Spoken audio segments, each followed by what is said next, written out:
Morning students. நாம் இந்த வீடியோவில் 9வது பாடம் பிளான்ட் அனாட்டமியில் எளிய திசுக்களில் ஸ்க்ளீரன்கைமா செல்கள் பற்றி 3வது வகை ஸ்க்ளீரன்கைமா செல்கள் பற்றி படிக்க போகிறோம். So in this video we are going to deal with the simple tissue, the third type of simple tissue, sclerenchyma. So already you have studied two types of simple tissues, parenchyma and collenchyma. Both are living tissue.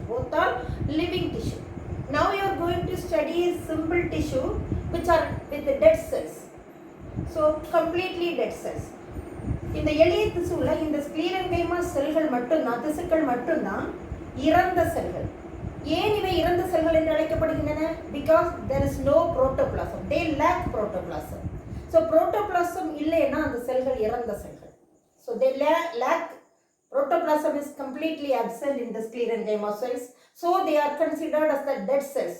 So உங்களுக்கு ஒரு question கேட்கலாம், among the simple tissues which one is having dead cells? Sclerenchyma tissues are having the dead cells. Why do you call it as dead? Because there is no protoplasm. ஸ்க்ளீரன்கைமா செல்கள் ஏன் இறந்த செல்கள் என அழைக்கப்படுகின்றன? ஏன்னா அந்த செல்கள்ல என்ன காணப்படாது? புரோட்டோபிளாசம் காணப்படாது. Very simple. உடனே 2 மார்க் அல்லது 3 மார்க் கொஸ்டின்ல கேட்டால் உங்களுக்கு இதுதான் ரீசனிங் கொஸ்டின்ஸ். சரியா? ஸோ இது நீங்கள் அப்படி படிச்சிருக்கணும். இது ரொம்ப இம்பார்ட்டண்டான கொஸ்டின். ஸ்க்ளீரன்கைமா எளிய திசுக்கள் ஏன் இறந்த திசுக்கள் என்ற இறந்த செல்கள் என்று அழைக்கப்படுகின்றன? ஏனெனில் அவற்றில் புரோட்டோபிளாசம் காணப்படாது அப்படின்னு நீங்கள் எழுதலாம். ஸோ யூஸ்வலாக the sclerenchyma dead cells, they may be short or long. கட்டையாகவும் இருக்கலாம், நீளமாகவும் இருக்கலாம். So in the cellulosic wall, inner to the cellulosic wall, there is a hard thickening, uniform thickening, very hard, made up of lignin. இந்த lignin என்ற பொருளாலான சீரான தடிப்பு cells முழுவதுமாக காணப்படும். So the secondary wall, this forms the secondary wall. So secondary wall is lignified. It is very thick and uniformly thickened. So in the wall, you may find simple pits or bordered pits, or simple pits or branched pits. அதாவது இந்த இரண்டாம் நிலை சுவர், லிக்னினால் உருவாகின இந்த இரண்டாம் நிலை சுவர்ல ஆங்காங்கே குழிகள் காணப்படும். இவை எளிய குழிகளாகவோ இல்லைன்னா கிளைத்த குழிகளாகவோ காணப்படலாம். So depending upon the thickening, there are 2 types of structure, form and thickening. The sclerenchyma செல்கள் இந்த லிக்னின் படிந்திருக்கும் விதத்தின் அடிப்படையிலும் அவற்றினுடைய அமைப்பின் அடிப்படையிலும் இந்த sclerenchyma செல்கள் இருபெரும் பிரிவாக பிரியுது. Sclerenchyma cells are divided into 2 types. One is scleroidகள், அதேதான் தமிழ்லையும் scleroidகள். இன்னொன்று ஃபைபர்ஸ், இதை நம்ம நார்கள் அப்படி சொல்றோம். தமிழ்ல என்ன சொல்றோம்? நார்கள். So sclerenchyma dead cells are divided into 2 different categories. They are scleroids and fibers. ஸ்க்ளீரைடுகள் மற்றும் நார்கள் என இருபெரும் பிரிவாக பிரியுது. முதல்ல நம்ம ஸ்க்ளீரைடுகள் பற்றி பார்க்கிறோம். ஸ்க்ளீரைடுகள் பொதுவாக சமவிட்டமுடையவை. They are isodiametric and the lumen cell array, it is uniformly thickened with lignin and the lumen is very much reduced. உள்ளால உள்ள செல் அரே மிக குறுகலானதாக காணப்படும், மிக குறுகி காணப்படும். சரியா? எளிய குழிகள் மற்றும் கிளைத்த குழிகள் காணப்படும். So the secondary wall is provided with the simple pits or branch pits. சரியா? இந்த scleroids are responsible for the hardness of the seed coat and endosperm. Endosperm கருவூனின் கடினத்தன்மைக்கும் விதையுறையின் கடினத்தன்மைக்கும் இந்த ஸ்க்ளீரைடுகள் தான் காரணமா இருக்கு. நீங்க இப்போ ஒரு பட்டாணி விதையை கடிச்சு பாருங்க, நல்ல கடினத்தன்மையா இருக்கு, கடிக்க முடியாது இல்லையா? ஸோ அந்த கடினத்தன்மைக்கு காரணம் இந்த ஸ்க்ளீரைடுகள், அதில் இருக்கக்கூடிய ஸ்க்ளீரைடுகள். Depending upon the thickening, the scleroids are many types. The first one is brachyscleroids. Brachyscleroids are தமிழ்ல கல் செல்கள் அப்படின்னு சொல்லலாம். கல் செல்கள் பிரேக்கி ஸ்க்ளீரைடுன்னு சொல்லலாம். அதுவும் தமிழ் வார்த்தை தான், கல் செல்கள். So they are isodiametric. Usually these brachysclerites they are isodiametric. They are isodiametric, and most of the area are thickened with the lignin. Thickened with the lignin, and the lumen is very much reduced. Lumen is very much reduced, and the pitch may be simple or branch. Simple or branch. So this is the thickening. This is the thickening. So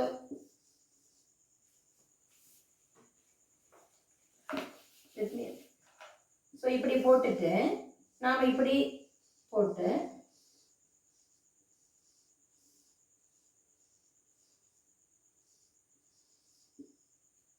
இந்த இடத்துல எல்லாம் thickening இருக்குது. This is the thickening. Uniform thicken. நிறைய தடிப்புடையதா இருக்குது. So உங்களுக்கு இந்த லியூமன் பாருங்க, செல் அறை அல்லது லியூமன் வெரி மச் ரெடியூஸ்ட். சரியா, செல் அறை மிக ரெடியூஸ்டாக இருக்குது பிரேக்கிஸ்க்ளீரைட் அல்லது கல் செல்கள். இது வந்து பொதுவாக எங்க இருக்கும்னா, they are present in the bark, hard endosperm and fleshy mesocarp. அதாவது fleshy இந்த எபிகார்ப் இருக்கலாம். எபிகார்ப்னா கனி உரை பெரிகார்ப், ஃப்ளஷி பெரிகார்ப்ல இருக்கலாம். சரியா, ஸோ கனி உரை, கடினமான அந்த கனி உரையில இருக்கலாம். சரியா, தென் சீட் கோட்ல இருக்கலாம். அப்போ சீட் கோட்ல இருக்கலாம், பட்டையில பித்துல இருக்கலாம், பார்க்ல இருக்கலாம், எண்டோஸ்போம்ல இருக்கலாம். சரியா, ஸோ இது எக்ஸாம்பிள் வந்து பல்ப் ஆஃப் பைரஸ், பேரிக்காயின் தளத்திசு, அந்த அந்த சதைப்பற்றுள்ள பகுதி பேரிக்கா. பேரக்கா கடிச்சு பார்த்துருக்கீங்களா, எப்படி இருக்கும், சொர சொரப்பா கருகுன்னு இருக்கும் இல்லையா, அந்த தன்மைக்கு காரணம் அதில் இருக்கக்கூடிய அந்த பிரேக்கிஸ்க்ளீரைட்ஸ் அல்லது கல் செல்கள். சரியா, பேரியின் தளத்திசு, pulp of Pyrus is the example. ரெண்டாவது டைப் வந்து மேக்ரோஸ்க்ளீரைடு. மேக்ரோஸ்க்ளீரைட்ஸ் ஆர் இத மாதிரி இல்லை, they are elongated. They are elongated cells with uniform thicken. சரியா, நல்ல திக்கனிங் யூனிஃபார்மா இருக்குது. with the reduced lumen. So they are rod shaped. சரியா, கோல் வடிவ செல்கள், நல்ல நீண்ட செல்கள், elongated cells இருக்குது. இங்கேயும் லியூமன்ஸ் ஆர் வெரி மச் ரெடியூஸ்ட். சரியா, இது பொதுவாக லெக்யூம் தாவரத்தினுடைய விதைகள், லெக்யூமினஸ் சீட்ஸ்ல இருக்குது. அப்போ பைசம்ல இருக்குது. எதுல இருக்கு, குரோட்டலேரியா, பைசம், இதுல எல்லாம் இது இருக்குது. மேக்ரோஸ்க்ளீரைடு. சரியா, கோல் வடிவ செல்கள். தென் மூணாவது உள்ளது ஆஸ்டியோஸ்க்ளீரைடு. ஆஸ்டியோஸ்க்ளீரைடு, ஆஸ்டியாலஜினால எலும்பு பற்றி படிக்கிறது. அப்ப எலும்பு செல்கள் ஆஸ்டியோஸ்க்ளீரைடு. இந்த ஆஸ்டியோஸ்க்ளீரைட்ஸ் பார்த்தீங்கன்னா இதே மாதிரி தான் எலாங்கேட்டட் செல்ஸா இருக்கும்.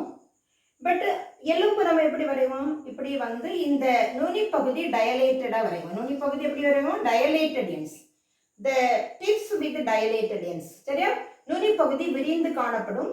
இங்கேயும் லிக்னின் நன்கு படிந்து இருக்கும். மிக குறுகலான ஒரு செல் அறை காணப்படும். மிக குறுகலான இதுதான் லியூமன் செல் அறை. இதுதான் தடிப்பு அல்லது திக்கன், லிக்னின் திக்கன். சரியா, இந்த ஆஸ்டியோஸ்க்ளீரைடு வந்து பட்டாணியில இருக்கு, பைசத்தின் விதை உரையில இருக்கு. இனி ஆஸ்ட்ரோஸ்க்ளீரைடு. ஆஸ்ட்ரோஸ்க்ளீரைடு, ஆஸ்டிரோன்னு எழுதலாம் தமிழ்ல, ஆஸ்டிரோஸ்க்ளீரைடு. ஆஸ்டிரோஸ்க்ளீரைடு, ஆஸ்ட்ரோங்கிற வார்த்தை வந்தாலே ஸ்டார் ஷேப்பா இருக்கும். எப்படி இருக்கும், அது நல்ல ஸ்டார் ஷேப் ஸ்க்ளீரைடா இருக்கும். ஸோ இப்படி அது வந்து நல்ல கிளைத்தும் இருக்கலாம், கிளைக்காமலும் இருக்கலாம். சரியா, இப்படி ஸ்டார் ஷேப்ல அந்த திக்கனிங் இருக்கும். ஸ்டார் ஷேப்ல திக்கனிங் இருக்கும். இனி உள்ளால லியூமன் வந்து ரொம்ப சிம்பிளா லியூமன் இருக்கும். ஸ்டார் ஷேப்ல திக்கனிங் இருக்கும். லியூமன் வந்து இந்த செல் அறை மிக குறுகலானதாக காணப்படும். சரியா, டீல இருக்கு, டீ தாவரத்துல இருக்குது. சரியா, இது நிம்ஃபியாவிலையும் இருக்குது. இனி ட்ரைகோஸ்க்ளீரைடு. அடுத்த டைப் என்னது, ட்ரைகோஸ்க்ளீரைடு. இந்த ட்ரைகோஸ்க்ளீரைடு வந்து இத மாதிரி கடின உரையுடையதா இருக்கும். they are thin walled. இத மாதிரி thick walled இல்ல, slightly thin walled hair like cells. சரியா, மெல்லிய மயிரிழை போன்ற செல்கள் இதுக்கு செல்லுக்குள்ளால பார்த்தீங்கன்னா நிறைய வந்து என்ன இருக்கும், ஆங்குலார் கோண படிகங்கள் காணப்படும். Angular crystals will be deposited over the secondary wall. சரியா, கோண படிகங்கள் இதன் செல் சுவருக்குள்ளால படிந்து காணப்படும். இதுவும் நீர்த்தாவரமான நிம்ஃபையாவில் இருக்குது. நீர்த்தாவரமான நிம்ஃபையாவில் இருக்கு. உங்களுக்கு வந்து இப்படி நிம்ஃபையா தாவரத்தினுடைய இப்படி போட்டிருக்கோம் எபிடாமஸ், அப்புறமா இந்த மீசோஃபில் செல்ஸ் எல்லாம் போட்டிருக்கோம். இங்க இருந்து பார்த்தீங்கன்னா இப்படி ஒன்று கொடுத்துருக்கோம். இதுதான் என்னது, ட்ரைகோ ஸ்க்ளீரைட். இதுக்கு பேர் தான் என்னது, ட்ரைகோ ஸ்க்ளீரைட். இதுக்கு பேர் தான் ட்ரைகோ ஸ்க்ளீரைட். வெரி தின் வால் ஹேர் லைக். இங்கே உள்ளால செல் சுவருக்குள்ளால என்ன இருக்கும், ஆங்குலர் கிறிஸ்டல்ஸ் படிஞ்சிருக்கும். புரியுதா? So these are the 5 different types of sclerites. Very important topic, very important question. They may ask it for 5 more questions. So you study to draw all the diagrams and different types and their example. Very, very important question. Okay, so in sclerites, one part is over. They are classified into 2 types, sclerites and fibers. Now you have studied. நம்ம ஸ்க்ளீரைடும் ஃபைபரும் எடுத்திருக்கிறோம். 2 வகையாக பிரியுது. இதில் நம்ம எதை மட்டும்தான் படிச்சிருக்கோம், ஸ்க்ளீரைடை மட்டும்தான் நம்ம படிச்சிருக்கிறோம். சரியா? இந்த எல்லாம் முதல்ல உள்ளது பிரேக்கி ஸ்க்ளீரைடு, தமிழ்லே அப்படிதான் கல் செல்கள், மேக்ரோ ஸ்க்ளீரைடு அல்லது கோல் செல்கள், ராட் ஷீட் செல்ஸ், ஆஸ்டியோஸ்க்ளீரைடு எறும்பு செல்கள், ஆஸ்ட்ரோஸ்க்ளீரைட்ஸ் மீன்ஸ் நட்சத்திர வடிவ ஸ்க்ளீரைடுகள், அப்புறமா ட்ரைகோ ஸ்க்ளீரைட்ஸ். சரியா? இது வந்து மெல்லிய சுவரையுடைய நூலிழை போன்ற மயிரிழை போன்ற அமைப்புடையது. இங்கே வந்து ஆங்குலார் கிறிஸ்டல்ஸ் உள்ளால இருக்கும். சரியா? இந்த 5 டைப்பும் ரொம்ப நல்லா படிச்சுக்கோங்க. Very very important 5 mark question. 3 மார்க்குள்ள இந்த draw the diagram and mark the பார்ட்ஸ்னு வரும். Very important. So the second type of sclerenchyma is fibre. Now we are going to deal with the second type of sclerenchyma cells called fibers. Fibers are also dead cells because there is no protoplast, and these fibers are elongated cells. Fibers தான் நம்ம நார்கள் அப்படின்னு சொல்றோம். They are elongated cells with tapering end. கூர் முனையுடைய நீண்ட செல்கள். இதன் இரண்டாம் secondary வால்ல செல் சுவர்ல லிக்னின் படிந்து சீராக படிந்து காணப்படும்.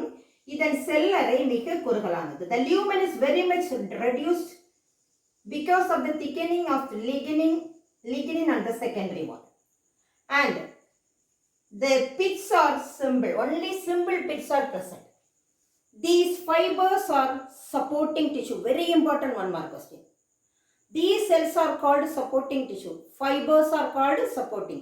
இவை தாங்கு செல்களாக பயன்படுகிறது. தாங்கு செல்களாக இருப்பது என்னது, இந்த நார்கள். Fibres are the supporting tissue. So காற்றினால தாவரங்கள் முறிந்து விடாதபடிக்கு இவை பாதுகாப்பாக வைக்கக்கூடியது இந்த நார் செல்கள். So very important. Even though they are dead, they are giving, they are helping the plants because they give mechanical support. So புயல் வரும்போது திடீர்னு முறிஞ்சு விடாமல் இருக்கிறதுக்கும், நல்ல வேகமாக காற்றடிக்கும் போது முறிந்து விடாமல் இருப்பதற்கும் இந்த நார்கள் பயன்படுகிறது. சரியா? இந்த fibers are very much important. They are the supporting cells. Very important 1 mark question. What are called which are the supporting cells? The fibers are the supporting cells. தாங்கு செல்களாக இருப்பவை இந்த நார்கள். இம்பார்ட்டன்டான 1 mark question. சரியா? Then this fibers are also different types. There are 5 different types of fibers. The first one is wood fiber or ciliary fiber.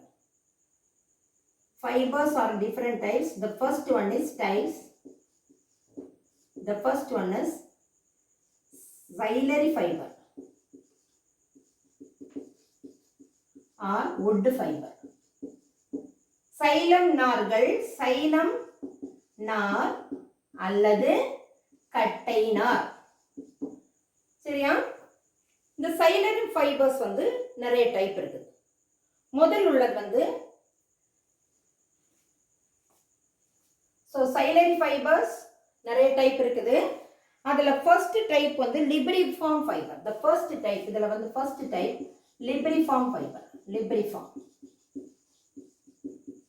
So what are called xylem நார்கள். சைலத்தோடு, xylem வந்து ஒரு கூட்டு திசு. அதில் 4 விதமான செல்கள் இருக்குது. அதில் ஒரு செல் பேர் தான் சைலம் நார்கள். இந்த சைலம் நார்கள் தான் நாம் என்ன சொல்கிறோம், சைலரி ஃபைபர் அப்படின்னு சொல்கிறோம். இதில் முதல் வகை லிப்ரிஃபார்ம் ஃபைபரில் த லிகினின் வந்து ரொம்ப திக்கனிங் வந்து ரொம்ப மெல்லிதாக இருக்கும், தின் வால்டாக இருக்கும். ஸோ நல்ல திக்கனிங் இந்த இதனுடைய லிகினின் திக்கனிங் வந்து ரொம்ப குறைவாக காணப்படும். சரியா? they are thin walled with mild என்னது லிப்ரிஃபிகேஷன். லிகினின் வந்து மிக மைல்டாக இருக்கும். சரியா? இதில் இந்த லிப்ரிஃபார்ம் ஃபைபரில். Then second one is fibre tracheid. இந்த ஃபைபர் ட்ரக்கீடில் பார்த்தீங்கன்னா இந்த ஃபைபர் ட்ரக்கீடில் இங்கே வந்து மைல்டு லிகினின், இங்கே ஃபைபர் லிப்ரிஃபார்மில் மைல்டாக தான் திக்கனிங் இருக்கும் லிகினின். இந்த ஃபைபர் ட்ரக்கீடில் மாடரேட்டாக இருக்கும். எப்படி இருக்கும்? மாடரேட் திக்கனிங் இருக்கும். இது மட்டும் ஞாபகம் வச்சுக்கோங்க. லிப்ரிஃபார்மில் மைல்டு லிகினின் திக்கனிங் இருக்கும், ஃபைபர் ட்ரக்கீடில் மாடரேட்டாக லிகினிஃபிகேஷன் இருக்கும். சரியா? அதுக்கு அடுத்தது மூணாவது வந்து செப்டேட் ஃபைபர். செப்டேட் ஃபைபர்னா என்ன? செப்டேட் ஃபைபர்னா குறுக்கு சுவருடைய நார்கள். குறுக்கு சுவருடைய நார்கள். சரியா? இந்த குறுக்கு சுவருடைய நார்களில் இந்த நார்களில் இடையிடையே குறுக்கு சுவர் இருக்கும். இடையிடையே என்ன இருக்கும்? குறுக்கு சுவர் இருக்கும். குறுக்கு சுவர் இருக்கிறதுக்கு எடுத்துக்காட்டு டீக்னா என்னது? தேக்கு மரத்தில் இருக்கக்கூடிய நார்களில் அந்த நீண்ட செல்களில் இடையிடையா என்ன இருக்கும்? இந்த மாதிரி குறுக்கு சுவர் இருக்கும். ஸோ இது குறுக்கு சுவருடைய நார். நாலாவது உள்ள இந்த சைலரி ஃபைபருக்கு எடுத்து டைப் வந்து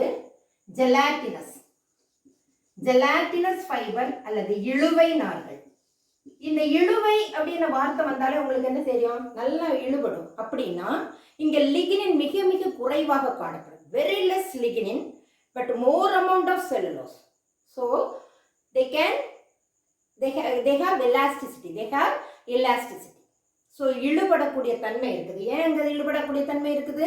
அங்கே லிகினின் குறைவாக இருக்கும், செல்லுலோஸ் மிக அதிகமாக காணப்படும். சரியா? இதுதான் என்னது? இது நாளும் தான் சைலரி ஃபைபர் அல்லது சைலம் நார்கள் அல்லது கட்டை நார்கள். முதல் வகை லிப்ரிஃபார்ம் ஃபைபர். இதில் மிக குறைவாக லிகினின் படிந்திருக்கும். ஃபைபர் ட்ரக்கீடில் மாடரேட்டாக, பொதுவாக கொஞ்சம் அதிகமாக, மைல்டை விட கொஞ்சம் அதிகம் மாடரேட்டாக என்ன இருக்கும்? லிகினின் படிந்திருக்கும். செப்டேட் ஃபைபரில் இந்த ஃபைபரில் ஆங்காங்கே குறுக்கு சுவர் இருக்கும். இது எடுத்துக்காட்டு டீக் அல்லது தேக்கு மரம். ஜெலாட்டினஸ் அல்லது இழுவை நார்கள் வந்து இங்க லிகினின் குறைவாக இருக்கும், செல்லுலோஸ் அதிகமாக இருக்கும். எனவே மீளும் தன்மையுடையதாக காணப்படும். சரியா? ஸோ இதுதான் முதல் வகை சைலரி. இரண்டாவது வகை பார்த்தீங்கன்னா extra xylary fibre or bast fibre. Extra xylary fibre அல்லது பாஸ்ட் ஃபைபர். எக்ஸ்ட்ரா சைலரினா சைலம் கட்டை அல்லாத சைலம் நார்கள், அதாவது கட்டைக்கு வெளியே உள்ளது. சைலத்துக்கு வெளியே உள்ள பகுதியிலிருந்து நார் வருது. சைலத்துக்கு வெளியே என்ன இருக்கும்? ஃப்ளோயம் இருக்கும். எனவே ஃப்ளோயம் நார்கள் தான் the phloem fibers are called as bast fibers. The phloem fibers are called as bast fibers. சரியா? ஸோ இதை வந்து நம்ம என்ன சொல்றோம்? பெரிசைக்கிளார் ஃபைபர்னு சொல்லலாம். Bast fibres are nothing but phloem fibers. இது மட்டும் ஞாபகம் வச்சுக்கோங்க. எக்ஸ்ட்ரா சைலரி அப்படின்னு சொன்னா சைலத்துக்கு வெளியே phloem தான் இருக்கும். ஸோ phloemம் it's a complex tissue. It is made up of 4 different types of cells. அதில் ஒன் ஆஃப் த செல் தான் phloem ஃபைபர். இந்த phloem ஃபைபருக்கு பேர் தான் என்னது? Bast fibre. இதுக்கு பேர் தான் என்னது? Bast fibre. சரியா? இனி அதுக்கு அடுத்தது மூணாவது டைப் வந்து சர்ஃபேஸ் ஃபைபர்ஸ். நீங்க பார்த்துருப்பீங்க, காட்டன் பருத்தி இருக்கு, இலவம் பஞ்சு இருக்கு, அதான் சில்க் காட்டன். இலவம் பஞ்சு சில்க் காட்டன், பருத்தி வந்து காட்டன். சரியா? இந்த காட்டனும் சில்க் காட்டன்லையும் பார்த்தீங்கன்னா விதைக்கு வெளியில இருந்து, விதையுறையின் வெளியில இருந்து. சரியா? So the filaments fibres are originating from the என்னது? டெஸ்டானது the outer coat of seed. இதுல இருந்து தான் என்ன வருது? வெளியில இந்த ஃபைபர்ஸ் வருது. So surface fibres. இதுக்கு பேர் தானது? சர்ஃபஸ். ஸோ சீட் கோட்டிலுடைய டெஸ்டால இருந்து ஃபைபர்ஸ் வர்றதுனால they are called as surface fibers. சரியா? மேற்பரப்பு நார்கள். என்ன நார்கள் தமிழ்ல? மேற்பரப்பு நார்கள். எக்ஸாம்பிள் வந்து என்னது? Cotton and then Bombax. சரியா? இது ரெண்டும். இனி அடுத்தது மீசோகார்ப் ஃபைபர்ஸ். மீசோகார்ப் ஃபைபர்ஸ் பார்த்தீங்கன்னா, மீசோகார்ப்னா என்னது? நடு உரை. கனிக்கு சதைப்பற்றுள்ள கனிக்கு 3 உரைகள் உண்டு இல்லையா? Epicarp, mesocarp, endocarp. இதில் ட்ரூப் வகை கனிகளுக்கு தேங்காய் ஒரு எடுத்துக்காட்டு இல்லையா? கோகோனட். ஸோ கோகோனட்டில் மீசோகார்ப்லேருந்து நார் எடுக்கிறாங்களா இல்லையா? சவரி மாதிரி எடுப்போம் இல்லையா? அதான் நார். ஸோ இந்த மீசோகார்ப் ஃபைபருக்கு எக்ஸாம்பிள் கோகோனட். கோகோனட். சரியா? இனி லாஸ்ட்டாக உள்ள ஃபைபருக்கு பேர் தான் என்னது? Leaf fibre. என்ன ஃபைபர்? Leaf fibre. இதே உங்களுக்கு தெரியும், மியூசால இருந்து எடுக்கிறாங்க, அகேவ் கத்தாழையில இருந்து எடுக்கிறாங்க. இது ரெண்டு ஞாபகம் இருக்கும் இல்லையா? இதுதான் லீஃப் ஃபைபர். இதானது leaf fibre. So fibres are classified into 5 different types. ஒன்று வந்து சைலரி ஃபைபர். சைலரி ஃபைபருக்கு கீழே 4 டைப் இருக்கு. Libriform fibre, fibre ட்ரக்கிட், septate fibre, அதாவது குறுக்கு சுவருடைய ஃபைபர், ஜெலாட்டினஸ் அல்லது இழுவை நார். அடுத்து ரெண்டாவது டைப் வந்து பாஸ்ட் ஃபைபர். இது வந்து ஃப்ளோயம் ஃபைபருக்கு பேர் தான் என்னது? ஃப்ளோயம் நாருக்கு பேர் தான் பாஸ்ட் ஃபைபர். அடுத்து மூணாவது உள்ளது சர்ஃபேஸ் ஃபைபர். சர்ஃபேஸ் ஃபைபர்னா மேற்பரப்பு நார்கள். அதாவது சீட் கோட்டிங் டெஸ்டால இருந்து வரக்கூடியது. காட்டன்ல இருக்கு, சில்க் காட்டன்ல இருக்கு. அடுத்து மீசோகார்ப் ஃபைபர் வந்து கோகோனட்டுடைய மீசோகார்ப்ல இருக்கு, நடு உரையில இருக்கு. அப்புறம் வந்து சவரின்னு சொல்லக்கூடியது. அஞ்சாவது வந்து லீஃப் ஃபைபர். நம்ம வந்து என்னது, இந்த வாழை நார்ல இருந்து சாரீஸ் துணிகள் எல்லாம் செய்வாங்க இல்லையா? அதே மாதிரி கத்தாழை பட்டுன்னு சொல்லுவாங்க, கற்றாழை, அகேவ். சரியா? ஸோ அதில் இருந்து எடுக்கக்கூடிய நார்கள் இதெல்லாம் லீஃப். சரியா? ஸோ இதான் different types of fibres. Now the economic importance of fibres. சரியா? எக்கனாமிக் இம்பார்ட்டன்ஸ் ஆஃப் ஃபைபர்ஸ்ல முதல் டைப் வந்து டெக்ஸ்டைல் ஃபைபர். டெக்ஸ்டைல்ஸ்னா என்னது? நெசவு தொழில இது பயன்படுகிறது. இதில் பயன்படுகிறது நெசவு தொழில. சர்ஃபேஸ் ஃபைபர்ஸ் பயன்படுகிறது. அது வந்து காட்டன் துணி நம்ம எடுப்போம் இல்லையா? காட்டன் துணி, காட்டன்னா தெரியும்ல, பருத்தி இலையிலிருந்து எடுக்கக்கூடிய அந்த துணி, அதான் சர்ஃபேஸ் ஃபைபர்ஸ் அந்த டெக்ஸ்டைல் இண்டஸ்ட்ரியில் பயன்படுகிறது. அது மாதிரி சாஃப்ட் ஃபைபர், அதாவது மென்மையான இது மேற்பரப்பு நார், இது சாஃப்டான மென்மையான இந்த நார். இந்த நார் வந்து ஜூட்டும் ஃப்ளாக்ஸும்.